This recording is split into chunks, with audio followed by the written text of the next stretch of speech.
GA4 के इस course में हम लोग देखेंगे कि कैसे आप इंटायर ई कॉमर्स की ट्रैकिंग जो है वो कर सकते हैं एक वर्डप्रेस की वेबसाइट के ऊपर। तो यहां पर हमने मेंशन किया हुआ है कि क्या क्या चीजें हम लोग ट्रैक करने वाले हैं। तो देखिए, जब भी हम वर्डप्रेस वेबसाइट के ऊपर एक ई कॉमर्स की ट्रैकिंग को सेटअप करेंगे GA4 के पॉइंट ऑफ व्यू से, तो इसका सीधा सा मतलब है कि GA4 के अंदर हम लोग मेजरली 4 इवेंट्स को सेंड करना चाहते हैं। जब भी कोई हमारी वेबसाइट के ऊपर आए और अगर वो प्रोडक्ट पेज के ऊपर चाहता है, तो हम चाहते हैं कि एक व्यू आइटम इवेंट जो है वो GA4 के अंदर जाए। फॉर एग्जाम्पल, मैं आपकी वेबसाइट के ऊपर आता हूं, जो यहां पर हम लोगों ने वेबसाइट ली थी एग्जाम्पल के तौर पे, और इसमें मान के चलते हैं बहुत सारे जो प्रोडक्ट्स हैं वो अवेलेबल हैं। लेट्स से मैं किसी एक स्पेसिफिक प्रोडक्ट को ओपन कर लेता हूं। तो अगर कोई पर्सन यहां इस स्पेसिफिक प्रोडक्ट के ऊपर आता है, तो मैं क्या चाहता हूं कि एक इवेंट व्यू आइटम जो है वो GA4 के अंदर जाए और GA4 को पता चले कि एक प्रोडक्ट पेज जो है वो ओपन हुआ है, कौन सा प्रोडक्ट पेज ओपन हुआ है, उसकी वैल्यू क्या है, और आइटम्स अरे के अंदर उस प्रोडक्ट से रिलेटेड जो और इंफॉर्मेशन है वो GA4 के अंदर जाए। ये मैं चाहता हूं। ये एक पहला इवेंट हो गया, व्यू आइटम इवेंट। इसी तरीके से मैं ऐड टू कार्ट इवेंट को ट्रैक करना चाहता हूं, बिगिन चेकआउट इवेंट को ट्रैक करना चाहता हूं और परचेज इवेंट को ट्रैक करना चाहता हूं। अब इन इवेंट्स के साथ मुझे जो इवेंट पैरामीटर सेंड करने वो करेंसी वैल्यू आइटम्स हैं। ऐड टू कार्ट इवेंट के साथ जो मुझे इवेंट पैरामीटर सेंड करने वो भी करेंसी वैल्यू आइटम्स है। बिगिन चेकआउट के साथ भी और परचेज वाले इवेंट के साथ भी मुझे currency value items parameter send करने हैं। बट साथ ही साथ एक और पैरामीटर मेरे को सेंड करना है, which is basically transaction ID. Because जब परचेज इवेंट होता है तो वहां पर एक ट्रांजैक्शन आईडी भी एसोसिएट हो जाती है, बट व्यू आइटम में, ऐड टू कार्ट में और बिगिन चेकआउट में ट्रांजैक्शन आईडी नहीं होती है। अब इसका तरीका क्या है? देखो, सबसे पहले हम क्या करेंगे, हम हमारी वर्डप्रेस वेबसाइट की डेटा लेयर को पॉपुलेट करेंगे एक प्लगइन को यूज करके। जैसे ही मैं डेटा लेयर को पॉपुलेट करूंगा, मेरे डेटा लेयर के अंदर इवेंट्स और पैरामीटर से रिलेटेड सारी इंफॉर्मेशन आ जाएगी, जो आप यहां पर देख सकते हैं कि मेरी वर्डप्रेस की वेबसाइट होगी। इसके ऊपर मैं एक डेटा लेयर को पॉपुलेट करूंगा यूजिंग प्लगइन। जैसे ही मैं प्लगइन को यूज करके डेटा लेयर को पॉपुलेट करूंगा, मेरे पास इवेंट्स की और इवेंट्स के ये सारे जितने भी पैरामीटर्स हैं उनकी इंफॉर्मेशन जो है वो आ जाएगी, उस फॉर्मेट में आ जाएगी जिस फॉर्मेट में मेरे को GA4 के अंदर सेंड करना है। ये बहुत ही इंपॉर्टेंट चीज है और इसीलिए ये प्लगइन्स का यूज जो है बहुत ही इंटरेस्टिंग हो जाता है और बहुत ही इंपॉर्टेंट हो जाता है। देखिए, जब भी आपको किसी भी प्लेटफॉर्म के अंदर कोई इंफॉर्मेशन सेंड करनी होती है, तो आपको उसके फॉर्मेट में सेंड करनी होगी। जैसे फॉर एग्जांपल, अगर आपको मेटापिक्सल को कोई इंफॉर्मेशन बतानी है, तो मेटापिक्सल का ऑफिशियल डॉक्यूमेंटेशन आपको देखना पड़ेगा कि वो क्या कहता है किसी भी चीज को ट्रैक करने के पॉइंट ऑफ व्यू से। या मेटापिक्सल में अगर आपको इंफॉर्मेशन भेजना चाहते हैं, या इवेंट्स मैनेजर में अगर आपको इंफॉर्मेशन भेजना चाहते हैं, उसी तरीके से अगर आपको GA4 के अंदर कोई इवेंट की इंफॉर्मेशन भेजनी है, किसी पैरामीटर की इंफॉर्मेशन भेजनी है, तो इवेंट किस टाइप से भेजा जाएगा और पैरामीटर में जो इंफॉर्मेशन आप भेज रहे हैं वो किस फॉर्मेट में भेजी जाएगी, ये आपको कहां से पता चलेगा? ये आपको बेसिकली जो GA4 का ऑफिशियल डॉक्यूमेंटेशन है उसी से पता चलेगा। तो देखो, जब मैं ये GA4 के ऑफिशियल डॉक्यूमेंटेशन के ऊपर जाता हूं, तो यहां पर आप देख सकते हो, जैसे एक इवेंट मेरे को अगर सेंड करना है, ऐड पेमेंट इन्फो, तो उसके साथ मैं ये पैरामीटर जो है वो सेंड कर सकता हूं। करेंसी वैल्यू, कूपन, आइटम्स, ये सारे पैरामीटर्स मैं सेंड कर सकता हूं। साथ ही साथ क्या मेंशन है कि अगर आपको करेंसी सेंड करनी है तो उसको स्ट्रिंग फॉर्मेट में सेंड करना है, जैसे USD, जैसे INR। वैल्यू सेंड करनी है तो उसको नंबर फॉर्मेट में सेंड करना है, जैसे यहां पर आप देख रहे हो ना, ये नंबर आपको देखने को मिल रहा है, वो नंबर फॉर्मेट। इसी तरीके से अगर आइटम सेंड करने, तो अरे ऑफ आइटम्स जो है वो आपको सेंड करनी है। ठीक है, आइटम्स के अंदर ये सारी डिफरेंट चीजें होती है, आइटम आईडी होती है, आइटम नेम होता है, ये सारी डिफरेंट चीजें आइटम्स के अंदर होती है और उनके भी अपने फॉर्मेट होते हैं। So the main point is कि जब भी आपको किसी भी प्लेटफॉर्म के अंदर कोई भी इंफॉर्मेशन सेंड करनी होती है, तो उस प्लेटफॉर्म का जो ऑफिशियल डॉक्यूमेंटेशन होता है उसको आपको देखने की जरूरत होती है, जो कि बेसिकली हम लोगों ने यहां पर किया हुआ है। फाइन, कि हम लोग एक प्लगइन को यूज करेंगे। प्लगइन डेटा लेयर में वो इवेंट्स और पैरामीटर्स की इंफॉर्मेशन को पुश कर देगी, और डेटा लेयर के अंदर जो इंफॉर्मेशन पुश होगी वो लगभग उसी फॉर्मेट में होगी जिस फॉर्मेट में हमको आगे GA4 के अंदर सेंड करनी है। तो एक बार डेटा लेयर के अंदर हमारे पास इंफॉर्मेशन आ गई, उसके बाद GTM को यूज करके वो सारी की सारी इंफॉर्मेशन हम बड़ी आसानी से जो है वो सेंड कर पाएंगे। तो चलिए शुरू करते हैं, इस चीज को कॉन्फ़िगर करते हैं। फिर से मैं बता दूं, मुझे 4 ही इवेंट जो है वो सेंड करने। तो अगर ये 4 इवेंट्स मेरे पास डेटा लेयर के अंदर आ जा रहे हैं along with their respective parameters, तो मेरे लिए चीजें आसान हो जाएगी। फिर GTM के थ्रू ये डेटा लेयर से मैं इस इंफॉर्मेशन को पकड़ के आगे GA4 के अंदर जो है वो सेंड कर दूंगा और आपकी जो रिपोर्टिंग है वो कंप्लीट हो जाएगी। तो हमें शुरुआत बेसिकली कहां से करनी है? जिस प्लगइन को हमें इंस्टॉल करना है उस प्लगइन का बेसिकली नाम है GTM for WP। बहुत ही फेमस प्लगइन है और बहुत अच्छे तरीके से GA4 के पॉइंट ऑफ व्यू से जो इवेंट्स आपको चाहिए होते हैं उनको डेटा लेयर के अंदर ये सेंड कर देती है। और ये वर्डप्रेस के लिए बहुत ही बेहतर प्लगइन है। अगर आपकी शॉपिफाई वगैरह की वेबसाइट है तो वहां पर डेटा लेयर पॉपुलेट कराने के अलग अलग डिफरेंट तरीके हैं। तो ये GTM for WP प्लगइन हम लोग को इंस्टॉल करनी है। थॉमस गीगर की प्लगइन है, आज से नहीं बहुत टाइम से यूज हो रही है। अगर आप देखोगे 7 लाख प्लस एक्टिव इंस्टॉलेशन है। शायद ही किसी ने इस प्लगइन का नाम नहीं सुना होगा अगर वो ट्रैकिंग करता है और स्पेशली वूकॉमर्स के ऊपर ट्रैकिंग करता है। तो ये प्लगइन कुछ इस टाइप से डिजाइंड है कि वूकॉमर्स के साथ ये बहुत ही अच्छे तरीके से जो है वो कॉन्फ़िगर हो जाती है। और वूकॉमर्स में जो डिफरेंट इवेंट्स हो रहे हैं, जैसे वूकॉमर्स से आपने अपनी वेबसाइट बनाई, वहां पर जो आपने व्यू आइटम किया, ऐड टू कार्ट किया, बिगिन चेकआउट किया, परचेज किया, उसके अकॉर्डिंग जो डेटा लेयर के अंदर इवेंट्स जाने चाहिए वो बेहतर तरीके से यहाँ पर जो है वो सेटअप हो जाते हैं। तो मैंने यहाँ पर प्लगइन जो है उसको इंस्टॉल कर दिया। एक बार मैं सर्च कर लेता हूँ यहाँ पर GTM for WP प्लगइन जो अभी हम लोगों ने इंस्टॉल करी हुई है, राइट। तो ये हम लोगों ने प्लगइन यहाँ पर इंस्टॉल कर दी। अब मुझे भागते हुए जाना है यहाँ पर सेटिंग्स में। अब देखो यहाँ पर ये मेरे से GTM की ID मांग रहा है, तो मैं यहाँ वापस आ जाऊंगा अपने GTM के ऊपर। ये वही वाला GTM है जो ऑलरेडी मैं अपनी वेबसाइट के ऊपर लगा चुका हूं। तो मैं GTM को अपने ओपन कर लूंगा और जो GTM की ID है बेसिकली उसे मेरे को कॉपी करना है। सो मैं अपने GTM को ओपन कर लेता हूं यहां से। ये हमारी GTM की ID रही, मेरे को इसको कॉपी करना है, यहां पर मेरे को इसको पेस्ट कर देना है। अब देखो ध्यान से समझो, यहां पर क्या मेंशन है, कंटेनर कोड ऑन रखना है या ऑफ रखना है। मैं क्या करूंगा, कंटेनर का कोड अभी ऑफ कर दूंगा। क्यों? क्योंकि GTM मैं ऑलरेडी लगा चुका हूं। अब मेरे को दोबारा जो GTM है वो नहीं लगाना है, इसलिए मैं क्या कर रहा हूं, कंटेनर का कोड ऑफ कर रहा हूं। तो कंटेनर का कोड अगर मैं ऑफ कर दूंगा तो क्या होगा, ये वाला GTM जो है वो दोबारा आपकी वेबसाइट के ऊपर नहीं लगेगा, बट डेटा लेयर जो है वो आपकी पॉपुलेट हो जाएगी। इसलिए मैं GTM का कंटेनर कोड ऑफ कर रहा हूं। बट मान के चलते हैं अभी तक आपने अपनी वेबसाइट के ऊपर GTM लगाया ही नहीं होता, उस पर्टिकुलर सिनेरियो में अगर आप चाहें तो GTM को यहां से भी इस प्लगइन की मदद से भी लगा सकते थे। तो अभी के लिए मैं इसको ऑफ कर दूंगा। मैं सेव चेंजेस के ऊपर क्लिक करूंगा और मैं दोबारा इसको सेव कर दूंगा यहाँ पर ऑफ करके, ठीक है। इसके बाद अगर मैं यहाँ पर आ जाऊं बेसिक डेटा के अंदर, तो यहाँ पर सारी चीजें ठीक है। आप आ जाइएगा मेन इवेंट्स के ऊपर, और इवेंट्स में भी अभी यहाँ पर कुछ करने की जरूरत नहीं। हम आ जाते हैं इंटीग्रेशन में, हम आ जाते हैं वूकॉमर्स में, और यहाँ लिख दीजिए आप track ecommerce cart content in data layer, tick कर दीजिए आप। Customer data in data layer, ये भी हमें टिक कर देना है। ऑर्डर डेटा भी हमें टिक कर देना है, ठीक है। गूगल एड्स बिजनेस वर्टिकल आपको रिटेल ही रखना है, फाइन। और यहाँ पर clear e commerce object before new event, ये हम लोग सेलेक्ट कर लेंगे और इसके बाद हमें सेव चेंजेस कर देने हैं। तो इतनी ही बेसिक सी आपको सेटिंग करने की यहाँ पर जरूरत है। मैं सेव चेंजेस कर देता हूँ यहाँ पर।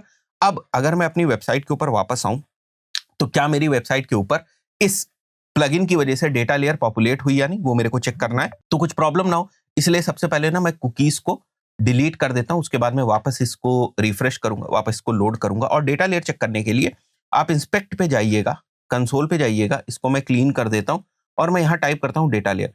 तो अगर आपको यहाँ डेटा लेयर में कुछ इंफॉर्मेशन आती हुई दिख रही, विच मींस दैट कि आपकी डेटा लेयर जो है वो पॉपुलेट हो गई है। अब मैं बेसिकली क्या करूंगा, सबसे पहले मैं जाऊंगा और एक प्रोडक्ट को व्यू करूंगा। बेसिकली एक इवेंट मैप करने जा रहा हूं। तो जैसे मैं प्रोडक्ट पेज पे जाता हूं, ये एक व्यू आइटम इवेंट होता है।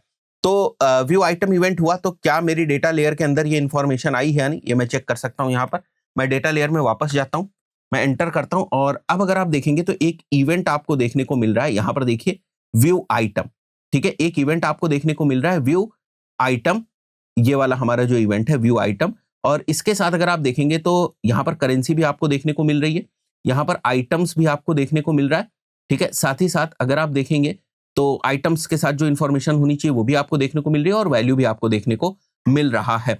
तो ये हमारे पास जो है वो डेटा लेयर के अंदर इन्फॉर्मेशन आ गई। तो मैं बाकी के भी इवेंट्स को चेक कर लेता हूं। जैसे मैं ऐड टू कार्ट कर रहा हूं, ऐड टू कार्ट के बाद मैं व्यू कार्ट करूंगा। तो यहाँ पर मैंने व्यू कार्ट वाला भी इवेंट कर दिया। मैं इंस्पेक्ट करूंगा, कंसोल पे जाऊंगा, डेटा लेयर मैं चेक करूंगा और अगर मैं देखूंगा तो यहाँ पर मेरे को व्यू कार्ट वाला भी जो इवेंट है वो देखने को मिल रहा है और बाकी जो भी चीजें मेरे को चाहिए वो भी यहाँ पर देखने को मिल रही हैं। अच्छा, डेटा लेयर को ना समझने के लिए केवल यही तरीका नहीं जो कंसोल वाला मैंने अभी आपको बताया, इसके अलावा आपके पास यहाँ पर बहुत सारी डिफरेंट एक्सटेंशंस भी होते हैं। मैंने एक एक्सटेंशन जो है वो इंस्टॉल करके रखा हुआ है, डेटा लेयर चेकर। बहुत एक्सटेंशंस है क्रोम के जो आपको बेसिकली डेटा लेयर में कौन से इवेंट्स हैं और क्या इंफॉर्मेशन है वो देखने में मदद कर सकते हैं। तो इस एक्सटेंशन पे भी देखेंगे तो व्यू आइटम आपको देखने को मिल रहा है इवेंट, और यहाँ देखेंगे तो इवेंट में व्यू आइटम है, ई-कॉमर्स.करेंसी के अंदर करेंसी है, वैल्यू है, जिन पैरामीटर्स को हम लोग को यूज करना है बेसिकली वो सब आपको यहाँ पर देखने को मिल रहे हैं।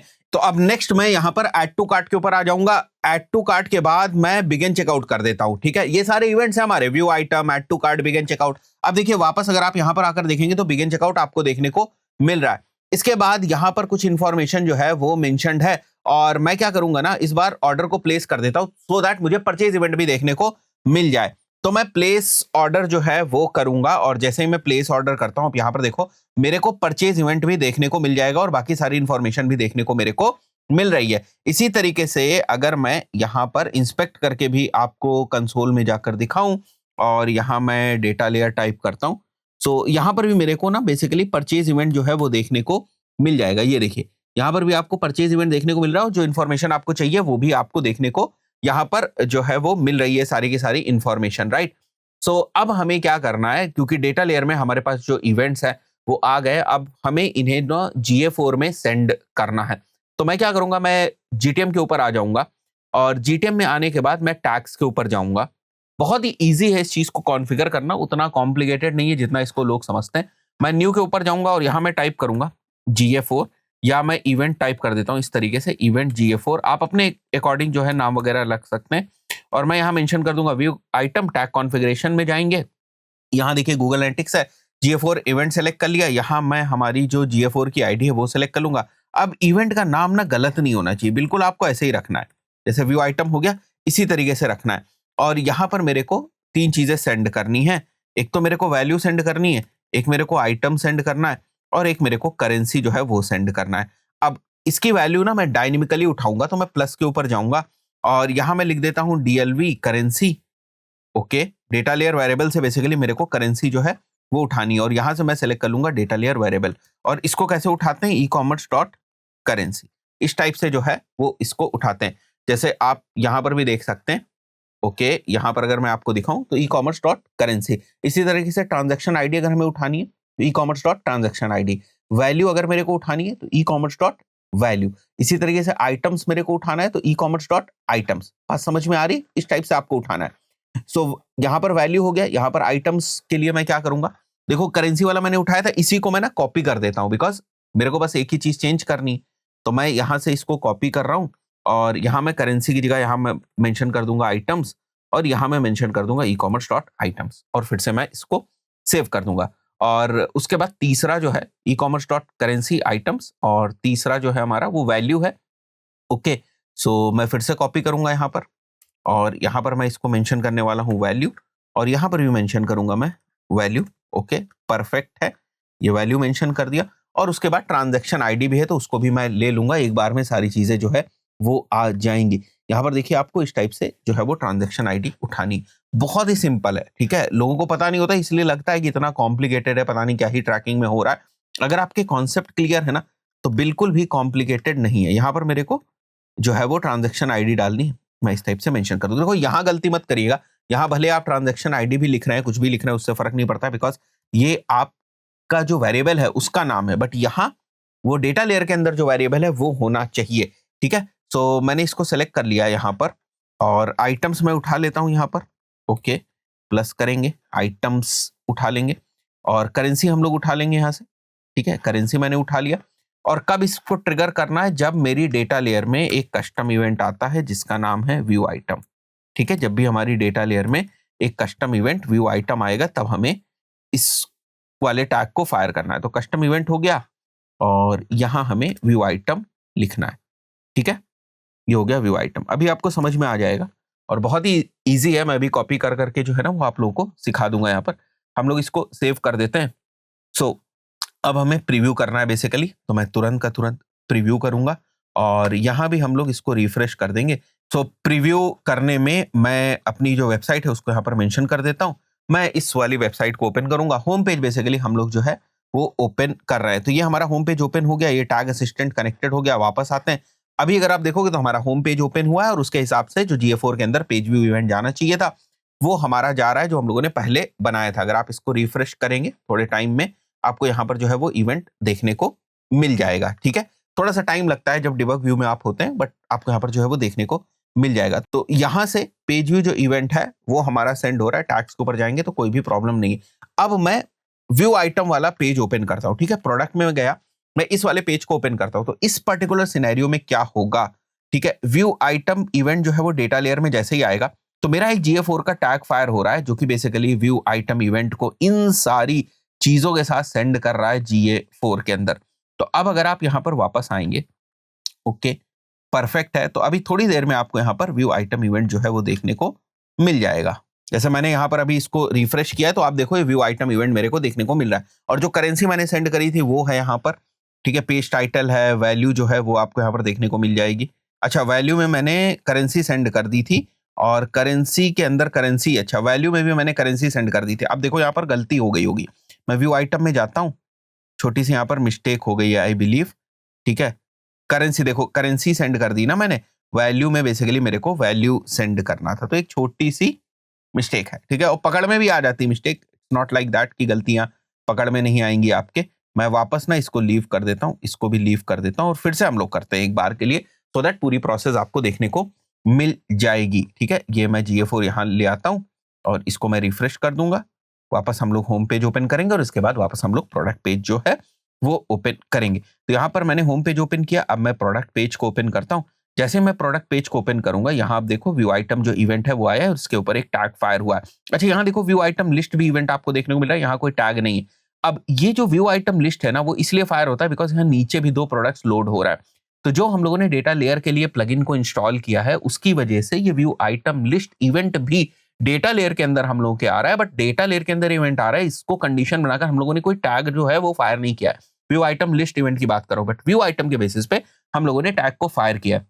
वापस आ जाते हैं यहाँ पर, ठीक है, वापस आते हैं हम लोग, और यहाँ पर अगर आप देखेंगे तो व्यू आइटम आपको देखने को मिल रहा है, और इस बार देखिए वैल्यू सही आ रही है, ठीक है, ये व्यू आइटम दोबारा वाला है, 3 व्यू आइटम है ना, तो कुछ पहले वाले थे और अभी जो लेटेस्ट वाला है उसमें देखो वैल्यू में प्रॉपर आपको वैल्यू जो है वो देखने को मिल रही है, और आइटम अरे जो हम लोग की थी वो भी पूरी देखने को मिल रही है। अब ये एक दूसरे फॉर्मेट में लेता है, 499 ही है, इसके चक्कर में मत जाना है, ये किस फॉर्मेट में डेटा ले रहा है वो ये है। बट जब भी आप अपनी रिपोर्ट्स देखेंगे या लाइव डेटा देखेंगे या रियल टाइम पेजेस वगैरह आप देखेंगे, और यहाँ पर जो भी वैल्यू आपको देखने को मिलेगी वो वही वाली वैल्यू देखने को मिलेगी जो 499 है, तो उसमें परेशान मत होइएगा कि आपको कोई गड़बड़ जो है वो वैल्यू यहाँ देखने को मिल जाएगी। यहाँ की मैं बात कर रहा हूँ, जब भी आप यहाँ जाएंगे और यहाँ से फॉर एग्जाम्पल आपने अपना रेवेन्यू में टोटल रेवेन्यू सेलेक्ट किया तो यहाँ 499 ही आएगा, तो वो परेशान मत होइएगा, जो भी रिपोर्ट्स में जाएंगे 499 ही आएगा। अब क्या करना है सर व्यू आइटम हो गया, अब ऐड टू कार्ट करना है, बहुत आसान है। देखो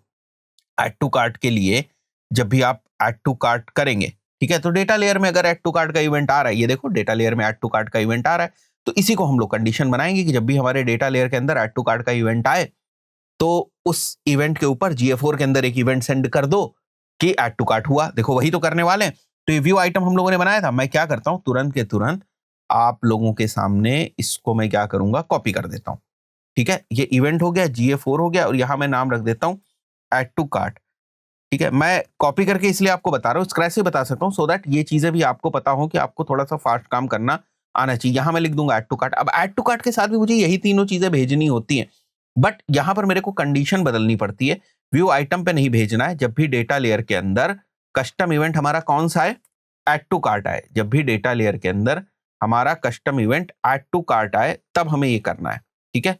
तो मैं इसका नाम यहाँ ऐड टू कार्ट मेंशन कर दूंगा, और यहां भी हम लोग ऐड टू कार्ट ही मेंशन कर देंगे।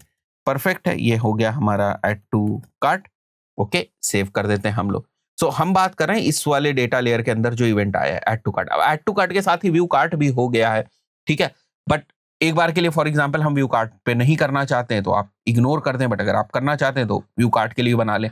मैं एक बार के लिए मान के चल रहा हूं कि मैं व्यू कार्ट के लिए नहीं बना रहा हूं, it totally depends on you, ऐसा नहीं कि नहीं बनाना है, बनाना चाहे तो आप बना सकते हैं। अब मैं सीधा आ जाऊंगा बिगिन चेकआउट के ऊपर। जैसे मैं चेकआउट के ऊपर जाता हूं, अब देखो डेटा लेयर के अंदर कौन सा इवेंट आया, बिगिन चेकआउट आया। मैं इसको भी कॉपी कर लेता हूं बिगिन चेकआउट को। अब मैं फिर से न्यू बना रहा हूं, ठीक है, न्यू पे गया, मैं कस्टम इवेंट पे गया, या मैं यहां जाता हूं इवेंट पे GA4 पे, और यहां मेंशन कर दिया मैंने बिगिन चेकआउट। टैग कॉन्फ़िगरेशन पे गए, GA4 में गए, GA4 इवेंट में गए, यहां से मेरे को GA4 की जो आईडी है वो पिकअप करनी। यहाँ इवेंट नेम आपको पता ही क्या लेना है, और हमें ये भी पता है कि हमें इवेंट पैरामीटर्स कौन से लेने हैं। कौन से लेने भाई साहब, करेंसी, वैल्यू, आइटम्स, और ये अभी हम लोग उठा चुके हैं पहले से। ये देखो करेंसी, वैल्यू, तो एक ही बार तो बनाना है ना, बार बार वही चीज तो सेंड करनी है भाई साहब आपको। और इसको मेरे को किस पे ट्रिगर करना है, एक कस्टम इवेंट जो डेटा लेयर में हमारा आ रहा है जिसका नाम है बिगिन चेकआउट, उसके ऊपर करना है। ये लो कस्टम इवेंट, ये लो बिगिन चेकआउट। अच्छा ये गलत नहीं होना चाहिए, मैं बार बार आपको बता रहा हूँ, है ना, वरना पूरी ट्रैकिंग ही गलत हो जाएगी। मैं इसको सेव कर देता हूँ।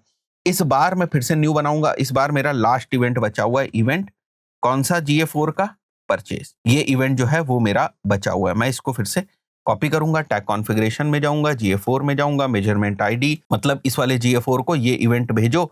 और इस बार इवेंट के साथ क्या भेजो, 4 चीजें। ट्रांजैक्शन आईडी भी थी तो वो मैं सेलेक्ट कर लिया, वैल्यू, करेंसी और items, that's it, very simple.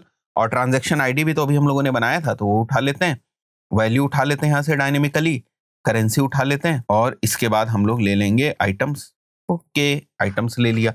इसको कब फायर करना है, जब हमारे डेटा लेयर में कौन सा इवेंट आए, भाई साहब परचेज इवेंट आए। कैसे चेक होगा, ये लो भैया, इसको परचेज कर देता हूँ, कुछ इन्फॉर्मेशन तो ऑलरेडी है। तो देखो परचेज इवेंट हमारी डेटा लेयर में जा रहा है, यानी जब भी कोई यूजर हमारी वेबसाइट के ऊपर आकर परचेज करेगा, ये परचेज इवेंट हमारी डेटा लेयर में जा रहा है। तो इसी के बेसिस पर हम GA4 के अंदर इंफॉर्मेशन जो है वो सेंड कर रहे हैं। तो मैं यहाँ पर ट्रिगर करूंगा, custom event purchase, trigger configuration, custom event purchase, save, that's it, ठीक है। और यहाँ पर अगर आप देखें तो ये मेरा भी टैग जो है वो सेटअप हो चुका है। मैं इसको भी कर देता हूँ सेव। अब मेरे सारे के सारे टैग जो है वो सेटअप हो गए हैं। तो क्योंकि हम लोग ये सारी चीजें डमी वेबसाइट के ऊपर कर रहे हैं तो भाई पब्लिश भी कर देते हैं, कोई दिक्कत की बात नहीं है। जिन टैग्स की आपको रिक्वायरमेंट नहीं है, जिन टैग्स को आप पॉज करना चाहते हैं, उसका भी आपके पास ऑप्शन होता है, आराम से उन टैग्स को पॉज कर सकते हैं। बट GA4 के अंदर अगर आपकी WooCommerce की वेबसाइट है तो यही चीजें आपको ट्रैक करनी होती है। और GA4 के अंदर जितनी भी रिपोर्ट्स हैं उसमें बाय डिफॉल्ट जिस फॉर्मेट में रिपोर्ट चाहिए होंगी वो हो जाएगा। तो देखा कितना आसान है, मैं तो आपको पढ़ा रहा था इसलिए थोड़ा सा टाइम जो है वो लग गया। मैं वापस आऊंगा एडमिन पे। एडमिन पे आने के बाद हम लोग डिबग व्यू फिर से ओपन जो है वो कर लेते हैं। और डिबग व्यू ओपन करने के बाद मैं GTM का अपना प्रीव्यू ओपन कर लेता हूं और इस बार चारों इवेंट जो है वो एक बार करते हैं और सारी चीजें जो है वो हम लोग देखते हैं कि सारी चीजें ठीक तरीके से सेटअप हुई हैं या नहीं हुई हैं, ठीक है। तो मैं एनालिटिक्स पे वापस आ जा रहा हूं और अब हम लोग यहाँ पर देखेंगे कि सारी चीजें हमारी प्रॉपर हुई हैं या नहीं हुई है, ठीक है। तो अभी मैंने रिफ्रेश किया, अभी देखो पहला पेज व्यू जो है वो आ गया, ठीक है। अभी मैंने पेज व्यू किया, इन सबको पुरानी वाली जो है ना उनको इग्नोर कर दो, ये वो पहला वाला पेज व्यू है जो भी मैंने किया हुआ है वो आ गया है, ठीक है। तो पेज व्यू आ गया हम लोगों का और इसके बाद हमें पेज व्यू के बाद जो है वो हमें प्रोडक्ट वाले पेज के ऊपर जाना है। तो मैं प्रोडक्ट वाले पेज के ऊपर गया तो देखो दोनों इवेंट हुए, पेज व्यू भी होगा और साथ ही साथ व्यू आइटम भी होगा, क्योंकि ये एक पेज भी तो है, तो पेज भी हुआ और व्यू आइटम भी हुआ। तो अब अगर आप देखेंगे यहाँ पर विद इन फ्यू सेकेंड तो आपको व्यू आइटम भी देखने को मिलेगा और पेज व्यू भी जो है वो देखने को मिलेगा। मैं एक बार रिफ्रेश कर देता हूँ। कभी कभी ना शुरुआत में जब आप कॉन्फ़िगरेशन करते हैं पहली बार तो प्रॉब्लम होती है। देखो पहले 3 थे ना व्यू आइटम, इस बार कितने दिख रहे हैं आपको, 4 दिख रहे हैं। तो ये व्यू आइटम हुआ है। अब वही चीज है यहाँ पर भी, देखो करेंसी वैल्यू जो हमने इंफॉर्मेशन भेजी थी और करेंसी वैल्यू हो गई और दूसरी चीज हमारी आइटम्स है वो यहाँ आपको देखने को मिल रहा है, सारी चीजें देखने को मिल रही। अब हम लोग आगे बढ़ते हैं, ऐड टू कार्ट करते हैं। फटाफट मैं चारों इवेंट कर देता हूँ, ठीक है। बिगिन चेकआउट करते हैं। बिगिन चेकआउट करने के बाद यहाँ पर एक रैंडम सी जो इंफॉर्मेशन है पूरी वो मेंशन्ड है और मैं डायरेक्टली यहाँ से प्लेस ऑर्डर करके परचेज भी कर देता हूँ। अब क्या ये चारों इवेंट्स हमारे GA4 के अंदर जा रहे हैं या नहीं, यहाँ वापस आ जाइए। ये देखिए ऐड टू कार्ट हुआ, ठीक है। यूजर एंगेजमेंट क्लिक वगैरह कर रहे हो तो यूजर एंगेजमेंट जो बाय डिफॉल्ट आ रहा है वो आ रहा है। पेज व्यू आ रहा है वापस, फिर से यूजर एंगेजमेंट आया। यूजर एंगेजमेंट आप एक बार इग्नोर करो, बिगिन चेकआउट देखो आ गया, ठीक है। और बिगिन चेकआउट के बाद फिर से यूजर एंगेजमेंट आया, उसको इग्नोर करो और देखो परचेज इवेंट आ गया। तो क्योंकि परचेज इवेंट GA4 के अंदर बाय डिफॉल्ट की इवेंट होता है इसलिए वो ग्रीन कलर में आता है भाई साहब। तो जितनी भी परचेजेस होती जाएंगी जब अपनी रिपोर्ट्स के अंदर जाएंगे और रिपोर्ट्स के अंदर लेट्स से आप मोनेटाइजेशन रिपोर्ट्स में जा रहे हैं जहां पर आप ट्रांजैक्शंस के अंदर जाएंगे, मे बी अभी आपको ना दिखे बिकॉज अभी जो रिपोर्ट्स हैं वो प्रोसेस हो रही होंगी। मैं देख लेता हूं यहाँ पर, कभी कभी आपको तुरंत जो है वो यहाँ पर रिपोर्ट्स नहीं दिखती, जैसे आप देख सकते हो अभी आपको नहीं दिख रही होंगी, तो थोड़ा सा टाइम लगेगा। बट रियल टाइम ओवरव्यू के अंदर अगर आप जाएंगे तो कुछ ना कुछ डेटा आपको देखने को मिलती है। जैसे यहाँ पर परचेजर्स के पॉइंट ऑफ व्यू से देखेंगे तो एक परचेज जो है वो हुई है, जैसे यहाँ पर आप देख रहे हैं ना कि एक परचेज जो है वो आपकी हुई है, वो आपको यहाँ पर देखने को मिल रहा है। आई थिंक सो अभी आपको चीजें समझ में आ रही होगी। जो व्यू आइटम 4 हुए वो आपको देखने को मिल रहा है। तो जब भी आप यहाँ कहीं फनल्स वगैरह के अंदर जाते हैं, जो परचेज जर्नी होती है, तो आपको समझ में आएगा कि ऐड टू कार्ट कितने हुए, बिगिन चेकआउट कितने हुए, ये सारी चीजें जो है वो आपको समझ में आने लगेंगी। तो अगर आपकी वूकॉमर्स की वेबसाइट तो इस तरीके से आपको सेंड करने की जरूरत है, और ई कॉमर्स की वेबसाइट में इसी तरीके से जो है वो सेंड किया जाता है। चाहे आपकी शॉपिफाई की वेबसाइट क्यों ना हो, प्रोसेस बिल्कुल एग्जैक्टली सेम रहेगी। क्या बदलेगा? केवल और केवल डेटा लेयर किस टाइप से पॉपुलेट हो रही है वो बदलेगा। अब डेटा लेयर पॉपुलेट होने के तरीके अलग हैं। तो हो सकता है कि यहां पर परचेज में e-commerce.currency में करेंसी आ रही, वहां हो सकता है ecom.c लिखा हो। तो यहां से जो हम लोगों ने डीएलवी उठाया था, डेटा लेयर वेरिएबल उठाया जिसमें e-commerce.currency से वैल्यू उठाई थी, वो आप e-commerce.c से उठा लीजिएगा, ये ecom.c से उठा लीजिएगा। आप बात समझ रहे हैं ना कि आपकी डेटा लेयर में क्या आ रहा है, और डेटा लेयर में जो हमें इंफॉर्मेशन उठानी वो किस फॉर्मेट में। जैसे अगर हमें करेंसी उठानी होती है तो कैसे उठाते थे? e-commerce.currency। ट्रांजैक्शन उठानी है तो e-commerce.transaction ID। वैल्यू उठानी है तो e-commerce.value। ठीक है, अब आप बोलोगे सर इवेंट में ऐसे क्यों नहीं उठा रहे थे, e-commerce.event ऐसे क्यों नहीं? क्योंकि देखो इसके अंदर आ रहा है ना, ये जहां भी आपको करली ब्रेसेस जो है वो देखने को मिल जाए, आप समझ जाइएगा कि इसके अंदर आ रहा है। तो अगर फॉर एग्जांपल आपको वैल्यू उठाना है तो एक स्टेप ऊपर जाना पड़ता है, e-commerce.value। ठीक है, अब अगर कुछ इस टाइप से होता है, जैसे अगर मेरे को आइटम्स आईडी उठानी है तो कैसे उठेगा? e-commerce.items.item ID ऐसे उठेगा। वही जो यहां पर लिखा हुआ था आपने ध्यान नहीं दिया था, ये देखिए, जैसे मैं परचेज में जाता हूं, ये देखिए e-commerce.items.0.item ID। इस टाइप से आप आइटम्स आईडी को उठाते हैं। यहां पर देख लीजिए डेटा के अंदर बाकी की जो डेटा है वो भी आपको यहां पर देखने को मिल रही है। सो आई थिंक सो अभी आपको ये चीज समझ में आ गई होगी कि प्रैक्टिकली आप इसको किस तरीके से करेंगे। That's it for this particular video. See you in the next video. Till then good bye.